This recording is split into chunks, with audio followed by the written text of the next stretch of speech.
यह दिन के समय जितना खूबसूरत दिखता है, रात के समय उतना ही खतरनाक है। अजबगढ़ के लोग रात में अपने घर के बाहर भी नहीं निकल सकते, क्योंकि बाहर चंद्रा का भूत घूमता है।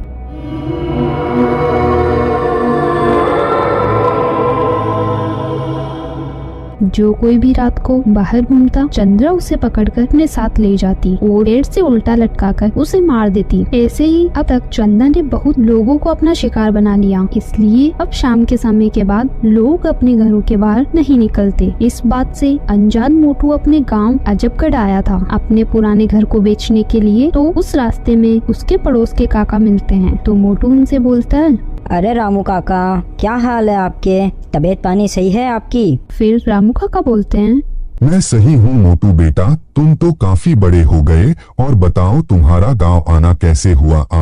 काका, मैं वो पुराने घर को बेचने के लिए आया हूँ, क्योंकि अब सब शहर में सेटल हो चुके हैं और यहाँ पर इस घर का कोई मतलब नहीं है। तो इस घर को बेचकर मैं वहाँ पर एक नया बिजनेस खोलना चाहता हूँ। ठीक है बेटा, तुम्हारी जैसी मर्जी, लेकिन मेरी एक बात का ध्यान रखना, शाम होने के बाद घर से बाहर मत निकलना। इतना बोलकर रामू काका वहाँ से चले गए, लेकिन मोटू को समझ नहीं आया कि काका ऐसा क्यों बोल रहे हैं। फिर मोटू कुछ देर बाद अपने घर चला जाता है और थोड़ी देर आराम करने लगता है। फिर शाम को मोटू के घर उसकी पड़ोस की काकी आती है और बोलती है, अरे बेटा मोटू, उठो और खाना खा लो। फिर मोटू बोलता है, काकी, अभी तो शाम के 5 बजे हैं और आप अभी खाना खाने के लिए मुझे बोल रहे हो? बेटा वो क्या है ना कि इस गांव में शाम होने के बाद घर के बाहर नहीं आते, इसलिए मैंने सोचा कि तुम्हें खाना दे दूं, तुम्हारा जब मन हो तुम खाना खा लेना। फिर मोटू खाना खाकर सो जाता। तभी आधी रात को मोटू को बहुत अजीब सी और डरावनी आवाजें आने लगी।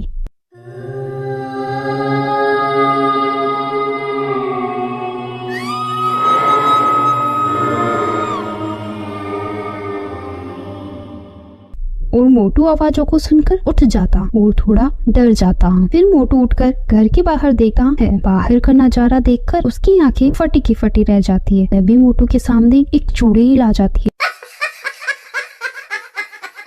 और वह चुड़ैल को देखकर मोटू बेहोश हो गया। फिर अगले दिन सुबह जब पड़ोस की काकी आई और मोटू को उठाई, मोटू उठो बेटा, मोटू सुबह हो गई है। फिर मोटू उठ जाता है और बोलता है, काकी, कल रात को मैंने एक चुड़ैल को देखा। वह चुड़ैल मेरे घर के गेट के बाहर ही खड़ी थी और मुझे देखकर हंस रही थी।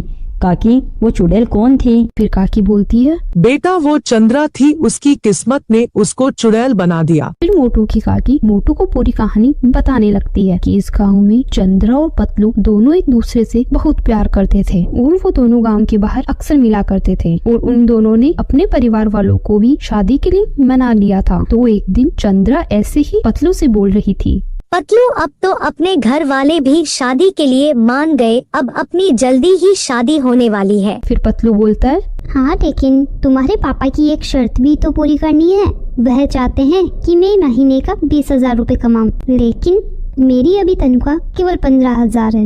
लेकिन चिंता की कोई बात नहीं है, मैंने मेरे एक दोस्त से बात करी है, वह मुझे शहर में 50,000 की नौकरी लगवा रहा है। चंद्रा यह सुनकर बहुत खुश हो जाती है और फिर कुछ दिनों बाद पतलू शहर चला जाता है। लेकिन उसी गांव में एक रोहित नाम का लड़का भी रहता था, जो कि चंद्रा को पसंद करता था और चंद्रा से शादी करना चाहता था। लेकिन चंद्रा उससे बात करना भी पसंद नहीं करती थी। फिर एक दिन रोहित चंद्रा को आकर बोला कि पतलू का शहर में एक्सीडेंट हो गया है, तुम मेरे साथ चलो। चंद्रा यह सुनकर बिना सोचे समझे उसके साथ चली गई और उसने धोखे से रास्ते में चंद्रा को मार दिया। और रोहित एक बड़े सेठ का बेटा था, इसलिए उसे कोई सजा भी नहीं मिली। इसलिए चंद्रा बहुत गुस्सा हो गई और जब से वह चुड़ैल बन गई और उसके बाद से जो भी गांव वाला रात को घर के बाहर घूमता, चंद्रा उसे अपने साथ ले जाती और पेड़ के नीचे उल्टा लटका